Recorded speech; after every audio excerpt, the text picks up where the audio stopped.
Hey guys, tonight we're diving into the curious quiet of a world just beginning to stir after a slumber it never asked for. Imagine, if you will, the echoing silence in vast, empty fields where laughter once bounced, the wind whistling through skeletal remains of villages that just a few years ago hummed with life. You can almost smell the damp earth, feel the chill seeping from forgotten hearths, as if the very air still holds a memory of absence. It's a strange, lingering hush, punctuated only by the nervous rustle of new growth, pushing through soil that absorbed too much sorrow. You're standing there, a phantom observer in this post-apocalyptic garden, and honestly, you probably won't survive this deep dive into medieval demographics. So, before you get comfortable, take a moment to like the video and subscribe, but only if you genuinely enjoy what I do here. And while you're at it, let me know where you're tuning in from and what time it is for you right now. It's always wild to see us all connecting across time zones, sharing this sleepy little corner of history. Now, dim the lights, maybe turn on a fan for that soft background hum, and let's ease into tonight's journey together. As the last tendrils of the Black Death finally receded, you find yourself blinking in a world fundamentally, irrevocably changed. The immediate aftermath wasn't some grand, triumphant reemergence into the sunshine. Oh no, it was more like stumbling out of a very long, very dark cave, your eyes squinting at a light that felt both blinding and strangely muted. The most obvious, the most chilling fact staring everyone in the face was the sheer, staggering reduction in people. Historians still argue whether the death toll reached a full 50% of Europe's population, or perhaps nudged closer to 60. But either way, you're looking at a world where perhaps 1 in 2, maybe even 2 in 3 of your friends, family, and neighbors simply cease to exist. Imagine your town halved. Imagine every other house dark, every other field untended. It's a sobering thought, isn't it? Like half the players just got disconnected from the server. This wasn't a quick bounce back, like recovering from a bad flu. The demographic recovery was painfully slow, a crawl rather than a sprint. For generations, Europe would carry the scars of this loss. Birth rates, while perhaps initially rising in the immediate wake of the plague, couldn't keep pace with the devastation. Why? Well, part of it was simply fewer people to make more people. But it was also more complex. The psychological trauma lingered, affecting marriage patterns, family planning, and even the general will to rebuild a future that had proven so terribly fragile. You could almost feel the collective sigh of exhaustion hanging in the air, a weariness that settled deep into the bones of society. Think about it. If you survived, you might have lost most of your family. Who would you marry? Who would you raise children with? The traditional social structures, which often dictated marriage age and who you could even marry, were fractured. Land was suddenly abundant, but hands to work it were scarce. This led to some fascinating, albeit slow, shifts. Suddenly, a young man who might have been destined for a life of grueling servitude in a crowded village found himself with options. He might inherit land he never expected, or find he could demand better terms for his labor. It's like finding a winning lottery ticket buried under a pile of very, very bad news. One quirky tidbit from this period is the surprising surge in animal populations. With fewer humans to hunt them, or perhaps with humans simply too busy trying to survive, deer, wolves, and other wild creatures reportedly thrived in the depopulated forests and fields. Imagine walking through what was once a bustling farming community, only to find it slowly being reclaimed by nature, with wild boars rooting around in abandoned gardens.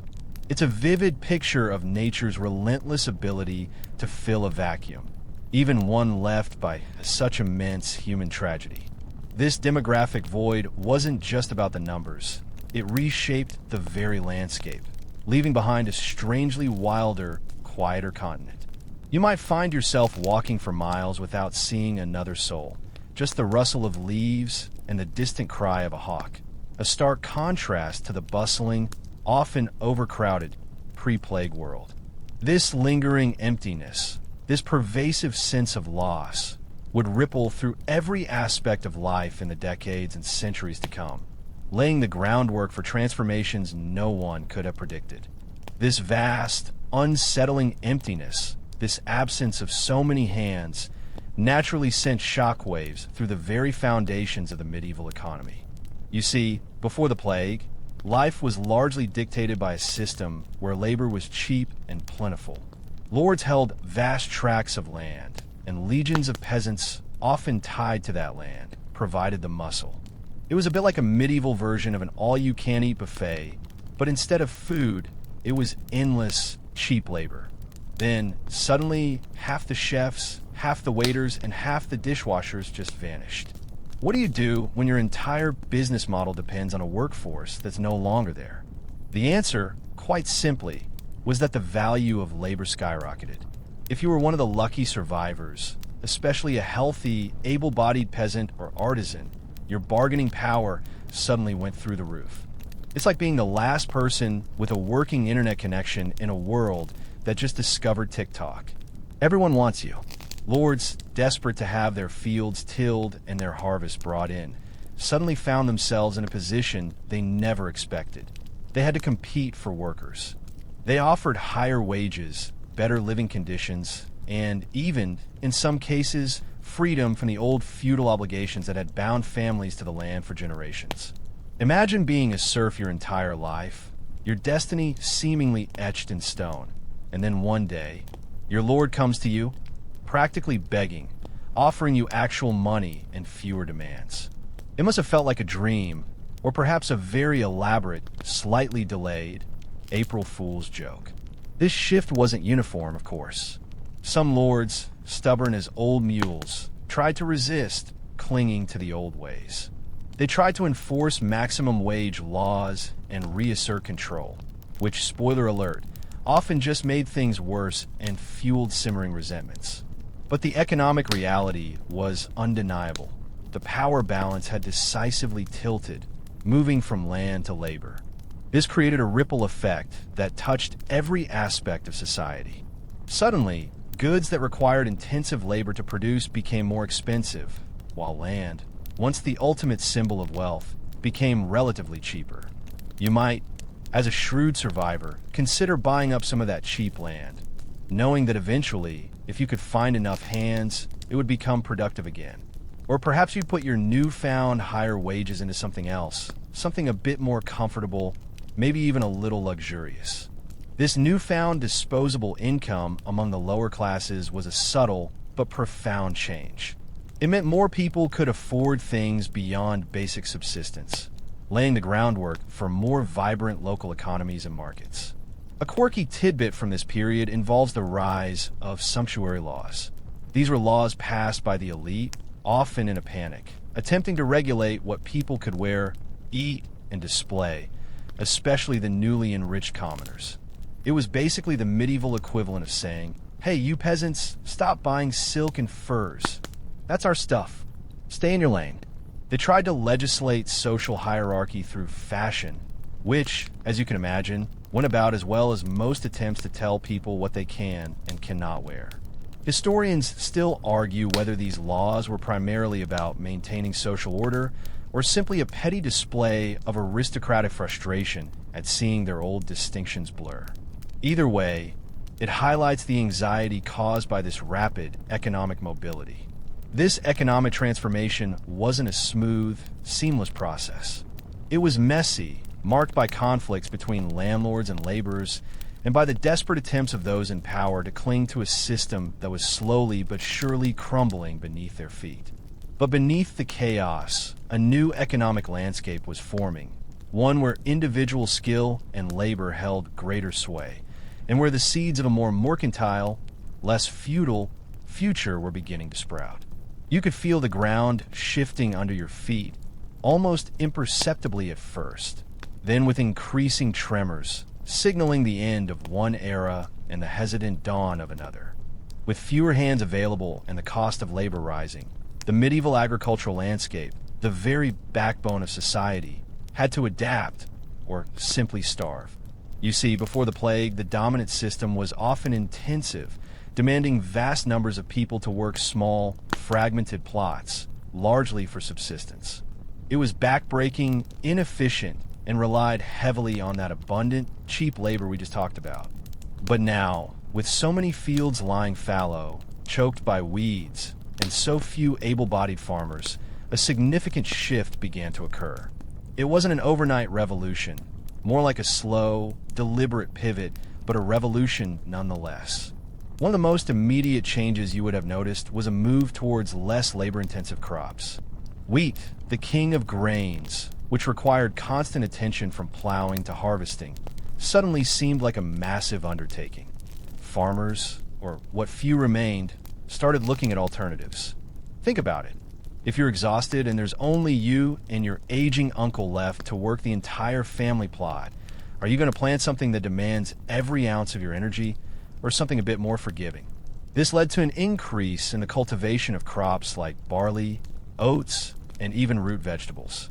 These were often hardier, sometimes more resilient to varying weather conditions, and crucially, didn't require quite the same intense annual commitment of human toil. This also meant a shift in land use. With so much available land and so few people to farm it, some marginal lands, once painstakingly cultivated out of sheer necessity, were simply abandoned. They reverted to pasture or forest, changing the very appearance of the countryside. But on the more fertile lands, something interesting began to happen. Instead of continuing with the old, often inefficient, open field systems that required communal management and constant negotiation, there was a gradual move towards enclosure. Fields were fenced off, becoming private property, allowing for more individual management and often more specialized farming. It sounds a bit modern, doesn't it? Like the medieval version of a property developer. A fascinating, albeit slow-burning, innovation was the increased adoption of livestock farming. Fewer people meant less demand for direct grain consumption, but also, paradoxically, more land for grazing. Raising sheep, cattle, and other animals required fewer human hands in growing crops. And their products, meat, milk, hides were still highly valuable. The wool trade, already significant before the plague, saw a renewed boom, especially in England, as vast tracts of depopulated land were converted into sheep runs. You might walk for miles and see more sheep than people, which, depending on your opinion of sheep, could be either charming or incredibly dull. Historians still argue whether this agricultural shift was primarily driven by necessity and labor shortages, or if it was simply an acceleration of trends that were already slowly emerging. It's a bit of a chicken or the egg situation, isn't it? Did the plague force the change, or did it just provide the perfect, albeit horrific, catalyst? Either way, the impact was profound. It laid the groundwork for more efficient, commercially oriented farming practices that would slowly replace the subsistence-based agriculture of the early Middle Ages. One quirky tidbit: some areas even saw a resurgence of fish farming in ponds and lakes. With meat sometimes scarce and demand fluctuating, a reliable source of protein that didn't require extensive daily labor became quite attractive. Imagine the local lord investing in a fancy new fish pond, perhaps even with a little pagoda, purely for practical reasons. It's a far cry from the image of the stoic medieval farmer, isn't it? This adaptability, this quiet ingenuity born from desperation, is one of the unsung stories of the post-plague era. You begin to see the earliest whispers of entrepreneurial spirit, a subtle hum beneath the surface of survival, as people sought new ways to feed themselves and, if they were lucky, even prosper in a world turned upside down. The land itself, the very soil beneath your feet, was being reimagined. While the countryside grappled with its vast emptiness, the cities, paradoxically, began to hum with a different kind of energy. You might imagine them as ghost towns, lingering shadows of their former selves, and in many ways, they were. But the urban centers, despite their initial devastation, also held the seeds of renewal, acting like magnets for those seeking opportunity in a world turned on its head. It's like a slightly eerie, yet strangely exciting urban experiment. Think about it. Before the plague, cities were often overcrowded, unsanitary, and rife with disease. They were vibrant, certainly, but also incredibly vulnerable. When the Black Death hit, They were often hit hardest, their dense populations becoming fertile ground for the swift spread of the pestilence. Imagine the stench, the fear, the piles of unburied dead. It was grim, to say the least. But as the disease finally subsided, a curious process of urban renewal began, driven by a desperate need to rebuild and a surprising influx of new residents. Who were these new residents? Well, remember those peasants in the countryside who suddenly had more bargaining power? Many of them, realizing that labor in the cities commanded even higher wages and offered a chance at freedom from feudal obligations, packed up their meager belongings and headed for the urban centers. It was a mass migration, a quiet exodus from field to forge, from plow to pavement. They sought opportunities not just in traditional crafts, but in the newly emerging service sectors. Suddenly, there was a desperate need for everything from ditch diggers to bakers, from carpenters to cloth merchants. The surviving urban dwellers, perhaps a bit dazed, found themselves with a labor pool that, while still depleted, was beginning to replenish itself, albeit with different faces and different aspirations.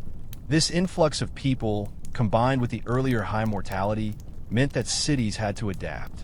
Housing, once cramped, became more available, often at lower rents, attracting even more newcomers. Walls that once barely contained the teeming masses now had breathing room. Public spaces, once overflowing, could be redesigned, new markets established, and infrastructure, however rudimentary, could be improved. You might see new wells being dug, wider streets being planned, in theory, at least, and even some attempts at sanitation, which, for the Middle Ages, was a truly revolutionary concept. It was less about planned urban development and more about chaotic, organic growth driven by immediate need, like a chaotic garden springing up in an abandoned lot. One mainstream historical fact is the growth of guilds. While guilds existed before the plague, their power and influence often increased dramatically in the post-plague era. With skilled labor at a premium, craftsmen banded together to control their trades, set prices, and ensure quality. They became powerful economic and social forces, dictating who could practice a craft and how it was taught. Joining a guild became a clear path to upward mobility for many, offering security and status. It was like a medieval union, but with more elaborate secret handshakes and very specific rules about how many buttons your tunic should have. A quirky tidbit that illustrates this urban shift is the surprising number of new public baths and communal washhouses that appeared in some cities. Before the plague, hygiene was, shall we say, a niche interest, but the sheer horror of the disease and a vague understanding that filth might contribute to its spread led to some tentative steps towards public health. While not quite modern spas, these facilities offered a crucial service and hint at a nascent awareness of communal well-being. Historians still argue whether this was a direct response to the plague or simply a slow, inevitable progression of urban living. Regardless, you could almost hear the collective sigh of relief from city dwellers as they finally got a chance to wash off some of the lingering dust of the past. The very fabric of urban life was being rewoven, thread by thread, into something new and perhaps a little bit cleaner. The ground beneath society's feet was literally shifting, and with it, the very rigid social order that had defined medieval Europe for centuries began to crack. You see, before the Black Death, life was largely a neatly compartmentalized affair. At the top, you had the nobility and clergy, then the merchants and artisans in the towns, and at the very bottom, the vast, silent majority, the peasants often bound to the land in a system known as feudalism. It was a bit like a medieval pyramid scheme, but without the promise of getting rich. Everyone knew their place, and moving between layers was about as likely as your cat spontaneously learning to play the lute. But the plague, in its indiscriminate fury, ripped through these carefully constructed layers. Death didn't care if you were a lord or a serf, though certainly the poor, living in less sanitary conditions, often suffered disproportionately. The sheer scale of mortality, however, meant that the demographic foundation of the feudal system, that abundance of cheap labor, evaporated. And when the base of a pyramid crumbles, the whole structure starts to wobble. The most profound change was the decline of serfdom. Remember those desperate lords from the last section begging for labor? This newfound bargaining power for peasants meant they could demand freedom from their obligations or simply abandon their hereditary lands for better opportunities elsewhere. Many chose to become free tenants, paying rent for land rather than offering labor service. Others left the countryside entirely for the burgeoning towns, seeking their fortune as craftsmen or laborers. It was a slow, sometimes violent, unraveling of centuries of tradition. You might imagine a medieval peasant, finally able to walk away from the muddy field he'd been tied to his entire life, feeling a thrill of something akin to modern-day freedom. This new fluidity, this ability to move and negotiate, fundamentally reshaped the social hierarchy. While the nobility remained at the top, their economic power was often diminished as land revenues fell and labor costs soared. They might have the fancy titles and the elaborate coats of arms, but suddenly, the pragmatic merchant who could effectively trade wool or grain often wielded more actual economic clout. It's like the old money suddenly found themselves outmaneuvered by the agile, slightly grubby, new money. A mainstream historical fact illustrating this is the rise of the yeoman class in England. These were independent farmers, often freeholders, who owned their own land and worked it themselves. They weren't nobles, but they weren't landless peasants either. They formed a new, influential social stratum, a testament to the fact that hard work and shrewd management could, for the first time, lift one significantly above mere subsistence. They were the medieval equivalent of the burgeoning middle class, building their wealth from the ground up, quite literally. One quirky tidbit involves the phenomenon of masterless men. These were individuals, often former serfs or laborers, who had cut ties with their traditional lords and were now living an itinerant life, seeking work wherever they could find it. While often viewed with suspicion by the authorities, they represent the ultimate expression of this newfound social mobility. They were, in a sense, the first medieval freelancers, navigating a world without the traditional safety nets, but also without the traditional chains. Historians still argue whether the decline of feudalism was a direct result of the plague, or if the Black Death merely accelerated a process that was already underway, like a gust of wind toppling a tower already leaning precariously. What is clear, however, is that the old order was irreversibly shaken, making way for a society that, while still highly stratified, offered far more avenues for individual agency and upward, or at least horizontal, movement. You could almost feel the ground rumbling, not from an earthquake, but from the slow, tectonic shift of social plates. Amidst the societal upheaval and economic restructuring, the church, that bedrock institution of medieval life, found itself grappling with an existential crisis of faith and authority. For centuries, the Catholic Church had been the undisputed spiritual and often temporal power, offering comfort, guidance, and the promise of salvation in a world riddled with hardship. It was, in many ways, the ultimate safety net, the answer to every unanswerable question. But then came the Black Death, a scourge that seemed to mock every prayer, every penance, every desperate plea. Imagine being a devout believer, living your life according to the church's teachings, only to see plague sweep through your village, sparing neither priest nor peasant, saint nor sinner.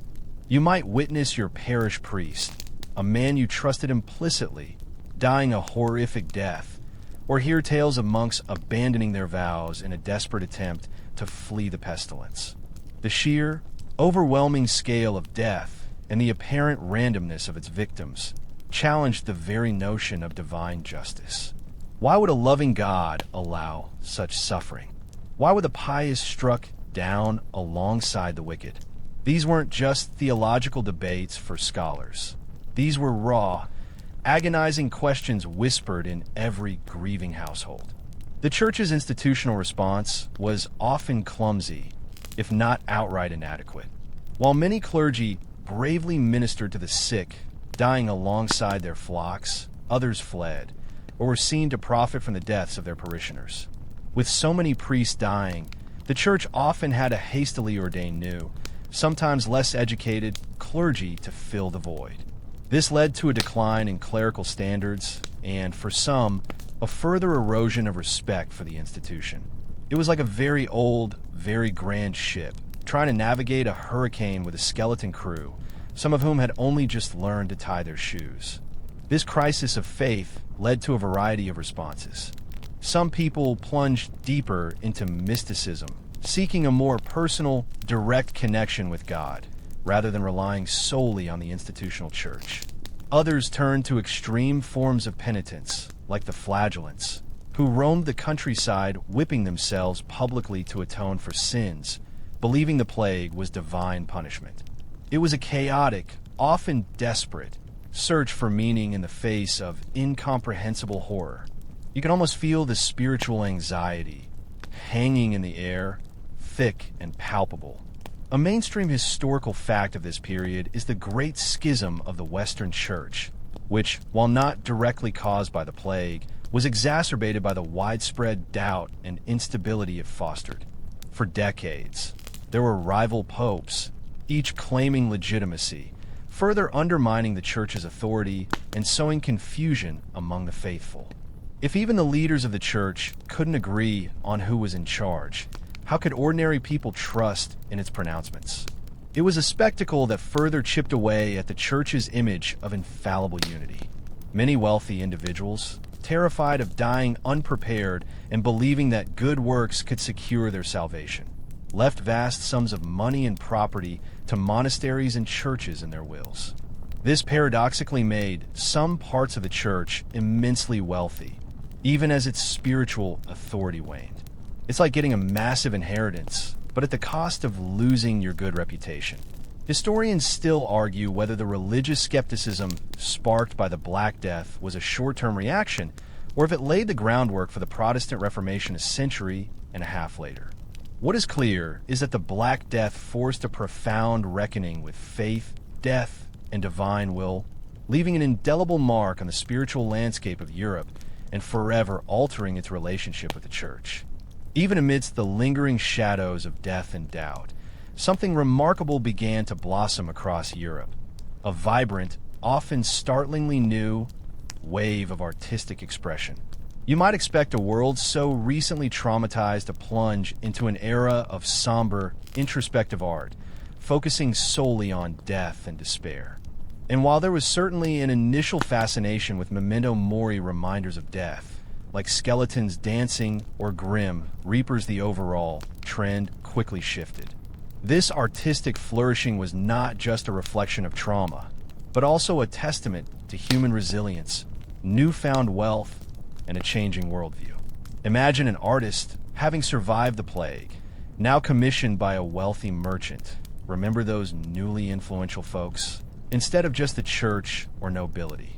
This merchant might want something different for his newly acquired villa, perhaps a portrait of his family looking prosperous, or a lively scene of a hunt, rather than another depiction of a saint. This shift in patronage was crucial. It meant artists had more diverse clients, and thus, more freedom to explore new themes and styles. It's like a chef, used to cooking only for royalty, suddenly getting to experiment with a whole new menu for an adventurous diner. This era saw a significant move away from the purely symbolic and religiously focused art of the earlier Middle Ages towards a greater emphasis on realism and humanism. Artists began to pay closer attention to anatomical accuracy, perspective, and the depiction of genuine human emotion. Figures in paintings and sculptures no longer looked quite so stiff and ethereal. They started to look, well, human. This wasn't just an aesthetic choice. It reflected a changing intellectual climate that placed greater value on human experience and individual potential, even in the face of death's omnipresence. A mainstream historical fact of this period is the pre-Renaissance art in Italy, particularly the works of artists like Giotto. While predating the Black Death, the seeds of Renaissance humanism were very much present in their work, and the post-plague environment accelerated this artistic evolution. You see, The artistic innovations that would culminate in the High Renaissance a century or two later were deeply rooted in this period of recovery and reevaluation. It was a time of experimentation, of artists pushing boundaries, not just because they could, but because the world itself felt like a fresh canvas. One quirky tidbit is the increased popularity of secular music and dance. With life feeling more fragile, people seized opportunities for joy and communal celebration. Ballads about everyday life, love, and even political satire became more common, performed by wandering minstrels and at festive gatherings. Dance, once primarily a courtly or religious activity, became more widespread among all social classes. It's almost as if, after so much death, people decided to embrace life with a joyful, slightly reckless abandon. Historians still argue whether this artistic dynamism was a direct result of the plague emptying traditional artistic roles, or if it was simply a logical progression of artistic trends. However, the connection between the trauma and the burst of creativity is undeniable. You can almost hear the echoes of new melodies and see the vibrant colors taking shape, a testament to the enduring human spirit finding expression even in the quiet wake of catastrophe. Amidst the sweeping social and artistic shifts, something less visible but equally transformative was stirring, a quiet surge in technological advancements. You might imagine a post-apocalyptic world grinding to a halt, innovations forgotten in the scramble for survival. But ironically, the very challenges posed by the Black Death, the acute labor shortages, the need for efficiency, and the changing economic landscape became powerful catalysts for ingenuity. It's like being forced to invent a better mousetrap because all the mousetraps before it disappeared along with half the mice. Think about it. If you had fewer hands to work the land or produce goods, you desperately needed ways to do more with less. This pressing need drove innovation across various fields. While not the dramatic, sudden leaps of the Industrial Revolution, these were steady, practical improvements that collectively reshaped daily life and laid crucial groundwork for future progress. It was less about grand scientific theories and more about ingenious hacks to make things work better. A key area of development was in agriculture. Remember those shifts in farming practices? Alongside changes in crops and land use came improvements in tools. The heavy plow, for instance, became more widespread, allowing farmers to cultivate tougher soils more efficiently with fewer people. Watermills and windmills, already in use, saw increased adoption for grinding grain and even for rudimentary industrial purposes like fulling cloth. It was all about leveraging natural power sources to compensate for missing human muscle. You might see a new, more robust plowshare being forged, gleaming in the sunlight, a silent testament to the drive for efficiency. In the realm of crafts and industry, the demand for goods by a population with newfound disposable income, remember those higher wages, spurred innovation. The textile industry, for example, saw gradual improvements in spinning wheels and looms, making the production of cloth faster. Mining techniques evolved as well, driven by the need for metals for tools and coinage. It wasn't always glamorous, but it was effective. A mainstream historical fact that beautifully illustrates this period of practical innovation is the accelerated adoption and refinement of the printing press. While Johannes Gutenberg would perfect his movable type press later in the 15th century, the demand for books for education and for the dissemination of information was already growing in the wake of the plague. Fewer scribes meant a desperate need for a faster way to copy texts. Early forms of block printing and other pre-Gutenberg printing technologies saw renewed interest and improvement. Imagine a world hungry for knowledge, for new ideas, and for records, suddenly finding a way to reproduce them more rapidly. It was like suddenly being able to mass-produce knowledge itself. A quirky tidbit is the development of more sophisticated timekeeping devices. While monumental church clocks existed, the demand for more accurate personal timekeeping, especially among merchants and craftsmen who relied on schedules, spurred innovations in smaller, mechanical clocks. You might see a master artisan proudly displaying a new, intricate gear system, meticulously crafted, marking the slow but steady march of progress. Historians still argue whether the technological advancements of this period were truly revolutionary, or simply a consolidation and improvement of existing ideas that were finally put into widespread practice due to economic necessity. Regardless, the constant pressure to do more with less undeniably pushed the boundaries of medieval technology, setting the stage for the groundbreaking inventions that would follow. You could almost hear the clinking of new tools and the whirring of nascent machinery, a subtle symphony of a world adapting to its new reality.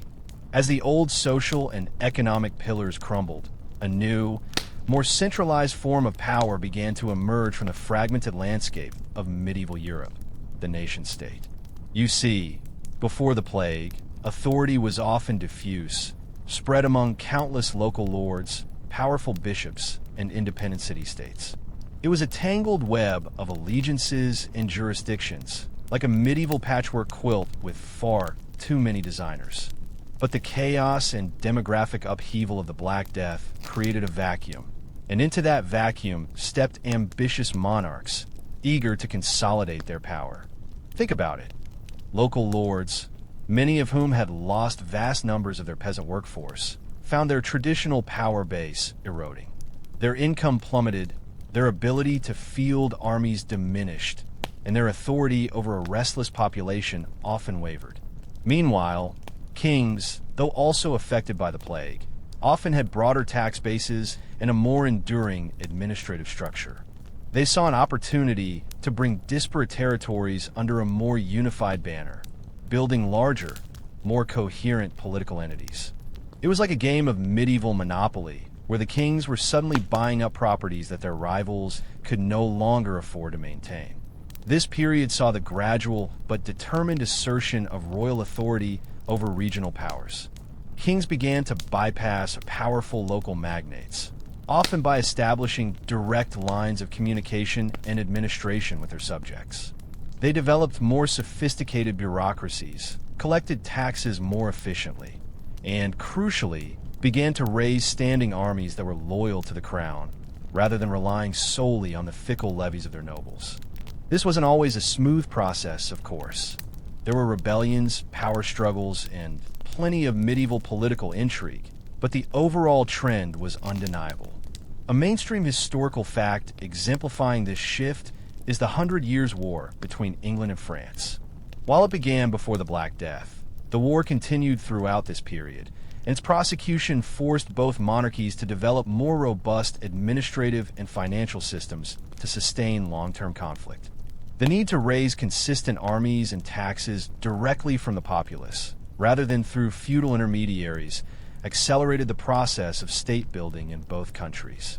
It forged a nascent sense of national identity, as people began to think of themselves less as subjects of a local lord and more as English or French.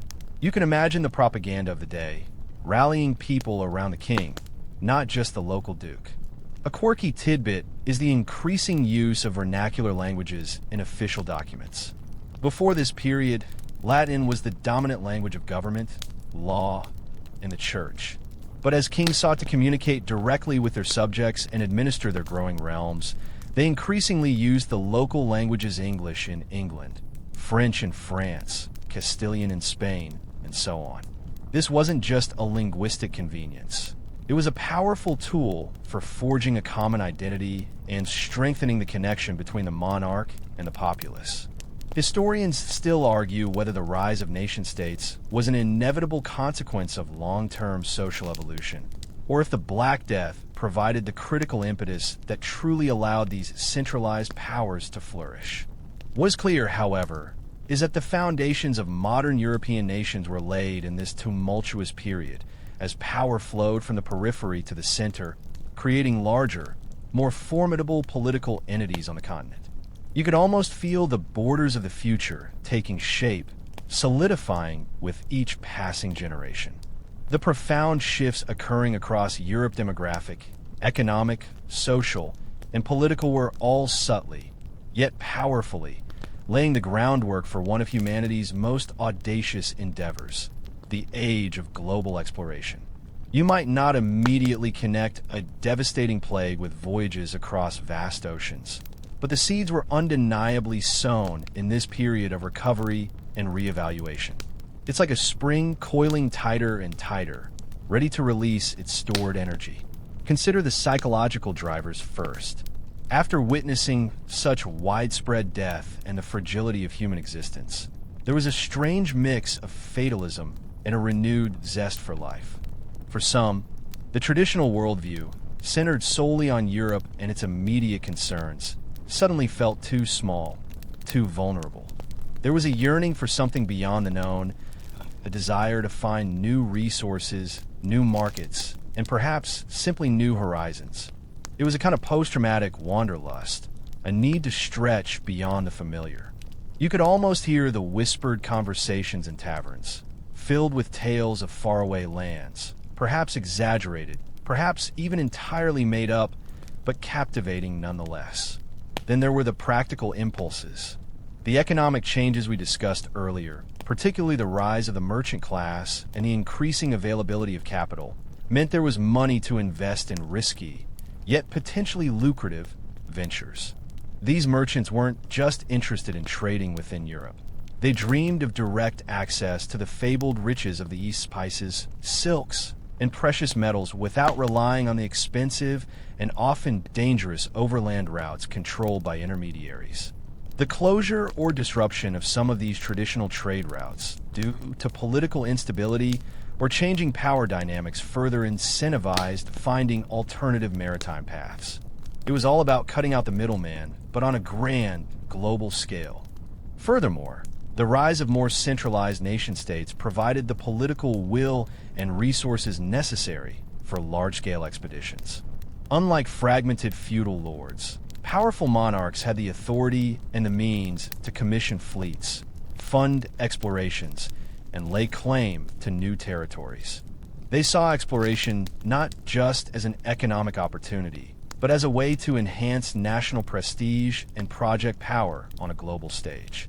It was a race, albeit a slow-motion one initially, to see who could discover and control the most lucrative trade routes and untapped resources. A mainstream historical fact of this era is the early Portuguese voyages along the African coast. Driven by a desire for gold, slaves, and a sea route to Asia, Portuguese mariners, under the patronage of figures like Prince Henry the Navigator, meticulously explored the western coast of Africa. These expeditions, which began in the early 15th century, were not single, heroic dashes, but incremental, methodical advancements, building up knowledge of currents, winds, and navigation techniques.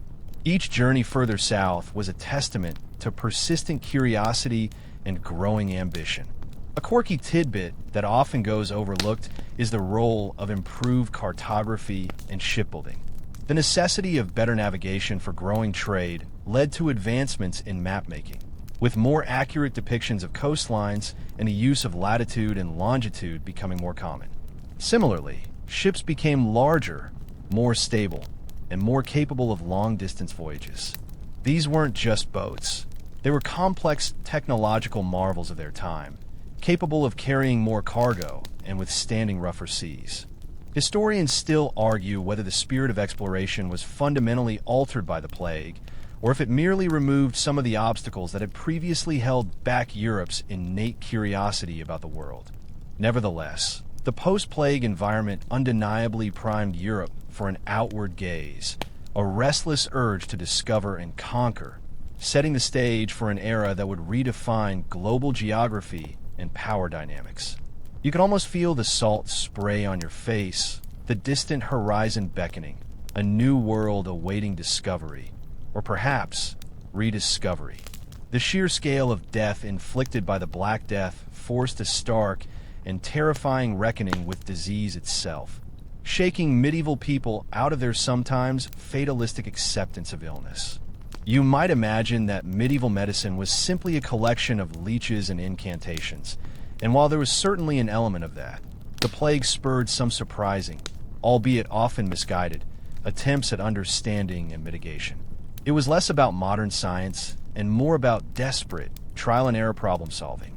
Before the plague, Medical theory was largely dominated by the ancient Greek concept of the four humors: blood, phlegm, yellow bile, and black bile, and imbalances among them were believed to cause illness.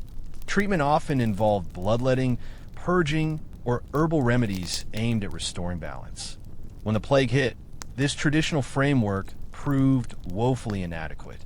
Doctors, barbers, and apothecaries were just as likely to die as their patients, and their remedies seemed utterly useless against the relentless march of the disease. Imagine the absolute terror of being a physician, utterly powerless against an invisible enemy that claimed everyone you try to help. This profound failure, however, ironically spurred a renewed, albeit slow, interest in observation and practical experience. While the true cause of the plague, the Yersinia pestis bacterium carried by fleas on rats, remained unknown for centuries, some clever, albeit accidental, insights began to emerge. For example, people noticed that certain areas were spared, or that isolating the sick seemed to reduce the spread. This led to rudimentary forms of quarantine. Cities began to implement measures like isolating ships and travelers for a period, or even sealing off plague-stricken houses. It was a crude form of public health, but a step beyond simply praying and waiting for death. You might have seen the plague doctors with their bizarre bird-like masks, which, while not effective against the bacteria, at least kept them from smelling the full horror of their task. A mainstream historical fact of this period is the rise of more practical surgical knowledge. With so many people suffering from buboes, the swollen lymph nodes characteristic of bubonic plague, surgeons, though still considered a lower branch of the medical profession, gained invaluable experience in lancing and treating these painful swellings. While often crude and certainly excruciating without anesthetic, this practical engagement with the human body, driven by necessity, contributed to a slow accumulation of anatomical and surgical knowledge. It was a bloody, messy, but ultimately formative period for surgical practice. A quirky tidbit that reflects the desperation and confusion of the time is the bizarre range of preventative measures people adopted. These included carrying strong-smelling herbs and flowers, hence the posies and ring around the rosy, avoiding baths as it was believed open pores allowed disease in, and even consuming ground-up emeralds or a special plague cordial made from exotic ingredients. Imagine your neighbor insisting that only a daily dose of powdered unicorn horn would save you. Historians still argue whether the medical advancements of this period were truly a departure from medieval thought or simply a temporary, pragmatic adaptation that eventually faded as the immediate threat subsided. Nevertheless, the immense pressure of the Black Death undeniably pushed the boundaries of medieval medical practice, forcing a reluctant shift from pure theory to a greater, if still limited, reliance on empirical observation and public health initiatives. You could almost hear the desperate pleas for remedies, a constant, underlying hum of anxiety that slowly, painfully, began to yield small, hard-won nuggets of medical understanding. As the old certainties crumbled and new ways of life emerged, the thirst for knowledge and the expansion of education underwent a quiet but profound transformation. You might think that with so much death and disruption, intellectual pursuits would grind to a halt. But ironically, the very upheaval created new opportunities for learning, pushing it beyond the traditional confines of monastic scriptoria and cathedral schools. It was less about dusty old tomes and more about a burgeoning appetite for practical knowledge and individual advancement. Before the plague, education was largely the preserve of the clergy and the very wealthy nobility. Universities, while existing, were primarily focused on theology, law, and medicine, often taught in Latin, making them inaccessible to the vast majority. Literacy rates were low, and knowledge was painstakingly copied by hand, making books precious and rare. Imagine a world where a single book could represent years of a scribe's labor, a treasure beyond the reach of common folk. But the post-plague world, with its rising merchant class, its new economic opportunities, and its increasingly complex administrative needs, created a demand for a more educated populace. Merchants needed to read and write to manage their accounts, draw up contracts, and correspond with distant partners. Growing royal bureaucracies needed literate officials. Artisans, forming powerful guilds, often required their apprentices to have some level of basic literacy. It was a practical necessity, not just an academic luxury. This increasing demand meant that literacy, while still far from universal, began to spread to broader segments of society. This period saw the proliferation of grammar schools and other local institutions that taught basic literacy and numeracy in the vernacular languages. These weren't grand universities, but small, often parish-funded schools that provided foundational skills. For the first time, a bright child from a non-noble family might have a realistic path to an education that could, in turn, lead to social mobility. It was a quiet revolution, teaching one reader at a time. A mainstream historical fact highlighting this is the foundation of new universities across Europe in the late 14th and 15th centuries. While Oxford, Paris, and Bologna were ancient institutions, cities like Krakow, Vienna, Heidelberg, and St. Andrews saw the establishment of their own universities.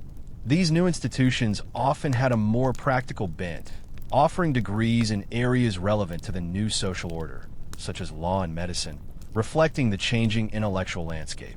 It was like suddenly having more colleges popping up, catering to a wider range of career paths. A quirky tidbit that demonstrates this growing intellectual curiosity is the increased production of secular books and practical manuals. Alongside religious texts, you'd find books on everything from husbandry and architecture to accounting and medicine. People were hungry for practical knowledge that could improve their lives and livelihoods. Imagine someone poring over a medieval DIY guide to building a better mill. Historians still argue whether the expansion of education was primarily a bottom-up demand driven by economic changes or a top-down initiative by new ruling powers seeking to create a more efficient administrative class.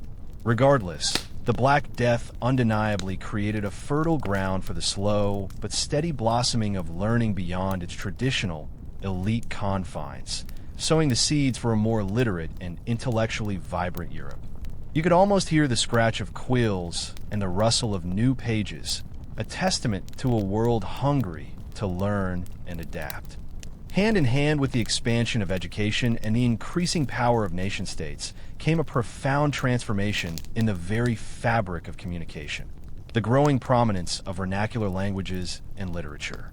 You see, for centuries, the language of power, of learning, and of the church was Latin. It was the lingua franca of scholars and diplomats, a linguistic barrier that often kept the vast majority of people disconnected from the written word and from higher discourse. It was like a secret code, accessible only to a select few. But the Black Death, by disrupting traditional institutions and empowering new social classes, subtly accelerated the shift towards using the everyday languages of the people. This wasn't a sudden, conscious decision, but a slow, organic evolution driven by practical necessity and a burgeoning sense of local identity. Merchants needed to keep records and write letters in the language their clients and partners understood. Royal chanceries, as we touched on earlier, found it more effective to issue decrees and administer justice in the language of their subjects. And increasingly, people simply wanted to read stories and poems that resonated with their own experiences in words they spoke every day. Imagine the sheer relief of being able to read a story or even a basic legal document without needing a scholar to translate it for you. This democratized knowledge in a way that Latin, with its rigid grammatical rules and specialized vocabulary, never could. It fostered a deeper connection between the spoken and the written word, giving rise to rich literary traditions that would define national identities for centuries to come. A mainstream historical fact demonstrating this is the flourishing of Middle English literature in England, particularly the works of Geoffrey Chaucer. His Canterbury Tales, written in the vernacular of his time, captured the diverse voices and social realities of post-plague England, making literature accessible and engaging to a wider audience than ever before. He wasn't writing for a tiny elite. He was writing for the people about the people. Similarly, In Italy, Dante Alighieri and later Giovanni Boccaccio, whose Decameron famously features characters fleeing the plague, championed the use of Tuscan vernacular, laying the groundwork for modern Italian. You could almost hear the lively debates in medieval pubs, quoting lines from these new, accessible works. A quirky tidbit is the emergence of courtesy books and practical guides written in vernacular languages. These weren't grand philosophical treatises, but manuals on everything from proper etiquette at court to managing a household or even how to hunt. This reflected the changing social landscape, where newly upwardly mobile individuals sought guidance on how to navigate their new status, and authors found an eager, new market for practical advice. Historians still argue whether the rise of vernacular languages was primarily a cultural phenomenon driven by evolving identity or a practical necessity spurred by administrative and economic changes. Regardless, the Black Death undeniably played a role in weakening the dominance of Latin and paving the way for the vibrant national literary traditions that would follow, creating a world where more people could read, write, and express themselves in their own tongue. You could almost feel the power of language shifting, becoming more personal, more immediate, and far more resonant with the everyday lives of the people. Despite the many positive shifts, the increased value of labor, newfound freedoms, and blossoming cultural expression, the aftermath of the Black Death wasn't a utopian stroll through a depopulated paradise. Far from it. The very changes that empowered some also ignited simmering resentments and unfulfilled expectations, eventually erupting into widespread peasant uprisings across Europe. You might think people would be grateful just to be alive, but survival often sharpens the appetite for justice, or at least for a better deal. Remember how the value of labor skyrocketed? Peasants and common laborers suddenly found themselves in a position to demand higher wages and better conditions. For a while, some lords begrudgingly met these demands, but the old guard, accustomed to their traditional dominance, found this new reality deeply unsettling. They tried to turn back the clock. Laws were passed attempting to cap wages, reimpose old feudal obligations, and restrict the movement of laborers. It was like trying to force a genie back into a bottle after it had already granted a wish. This blatant attempt to curb newfound freedoms and reassert control sparked outrage. Peasants, who had faced death and survived, were no longer content with their lot. They had seen what was possible, felt the taste of dignity, and they weren't about to give it up easily. The economic grievances often intertwined with deeper social and political frustrations. They questioned the very fairness of a system that offered so little to those who worked the hardest. A mainstream historical fact of this tumultuous period is the Peasants' Revolt in England in 1381, led by figures like Wat Tyler and John Ball. This was not a localized skirmish. It was a massive, coordinated uprising involving thousands of commoners who marched on London, demanding an end to serfdom, a reduction in taxes, and greater social equality. They sacked buildings, attacked officials, and for a terrifying moment, threatened the very stability of the crown. It was a potent, if ultimately suppressed, demonstration of the power of collective discontent. Similar revolts erupted in France, the Jacquerie, Flanders, and Italy, all fueled by similar grievances. A quirky tidbit that highlights the revolutionary spirit of these movements is the preaching of John Ball, an English priest associated with the Peasants' Revolt, who famously asked, "When Adam delved and Eve span, who was then the gentleman?" This simple, powerful rhyme challenged the very notion of inherited social hierarchy, suggesting a primal equality among all people. It was a radical idea for its time, and it resonated deeply with those who felt disenfranchised. Historians still argue whether these revolts were primarily economic in nature, driven by the desire for better wages, or if they were also expressions of a nascent political consciousness, laying the groundwork for later demands for greater representation. Regardless, the peasant uprisings of the post-plague era were a stark reminder that even in the wake of immense tragedy, the human spirit's demand for fairness and freedom could not be easily suppressed. You could almost hear the distant rumble of marching feet, the shouts of protest, a testament to the enduring struggle for justice in a world forever changed. So, we arrive at the culmination of this strange, unsettling, yet undeniably transformative journey. The Black Death wasn't just a horrific epidemic. It was a societal reset button, pressing pause on centuries of established norms and then, with a jarring thud, hitting play again on a fundamentally altered world. Its long-term legacy wasn't a single, neat outcome, but a complex tapestry of interconnected changes that shaped the very trajectory of Western civilization for centuries to come. You might think of it as a monstrous, unwitting architect, tearing down old structures to make room for unexpected new ones. Consider the ripple effects. The demographic collapse, the sheer absence of people, was the initial tremor, but the aftershocks were economic. The revaluation of labor and the decline of serfdom were perhaps the most profound immediate consequences, fundamentally reshaping the relationship between landowners and those who worked the land. This shift, slowly but surely, eroded the rigid feudal system, paving the way for more diverse economic models, including the rise of a powerful merchant class and the beginnings of a market economy. It set the stage for an emphasis on individual enterprise and wealth accumulation, rather than inherited status alone. This economic restructuring, in turn, fueled social mobility. While medieval society remained hierarchical, the ability for individuals to move up or down, if they weren't careful, the social ladder became far more pronounced. The rise of the yeoman farmer, the influential guild master, and the wealthy merchant all testify to a more fluid, albeit still challenging, social landscape. It was like suddenly finding a few hidden ladders in a building that used to only have stairs for the very few. The stress on existing institutions was immense. The church's authority, once seemingly impregnable, was questioned, leading to spiritual introspection and, eventually, laying groundwork for profound religious reformations.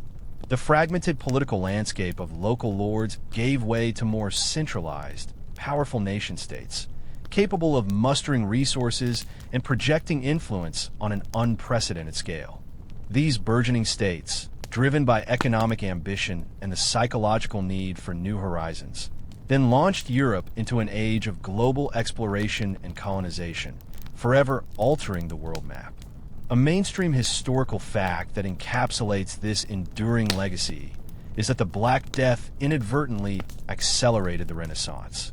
The newfound wealth among merchants, the availability of land and resources, the questioning of old authorities, and the heightened focus on human experience all contributed to a fertile ground for the intellectual and artistic rebirth that began in Italy and spread across Europe. Without the plague's disruptive force, the conditions for such a rapid and profound cultural shift might have taken far longer to coalesce. A quirky tidbit that reflects the long tail of the plague's impact is the surprising boost it gave to the English language. With fewer Latin-speaking clergy and scholars, and with a rising, literate middle class, the everyday English of the common people gained ground and prestige, cementing its place as a national language. Historians still argue whether the Black Death was merely a powerful accelerant to pre-existing trends, or a truly transformative event that fundamentally redirected the course of European history. But there's no denying its profound and lasting impact. You can still see echoes of its influence in our modern world, from labor laws to the very concept of nationhood, a testament to how one devastating moment can, paradoxically, clear the way for unimaginable change. And now, as the last echoes of the medieval world fade into the quiet hum of your room, you can feel the weight of centuries settling gently around you.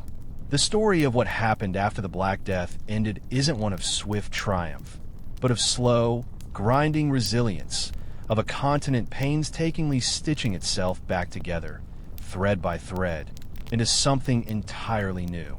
The struggles, the small victories, the quiet adaptations, they all combine into a testament to human perseverance. Let the images of those vast, empty fields slowly reclaiming their purpose or the distant clang of a new bell from a newly built tower. Simply drift. Allow the echoes of history to soften, to blend with the rustle of your covers and the steady rhythm of your own breath. The past has done its work for tonight. Just like those medieval survivors, you've journeyed through the darkness and found a new dawn. Rest now,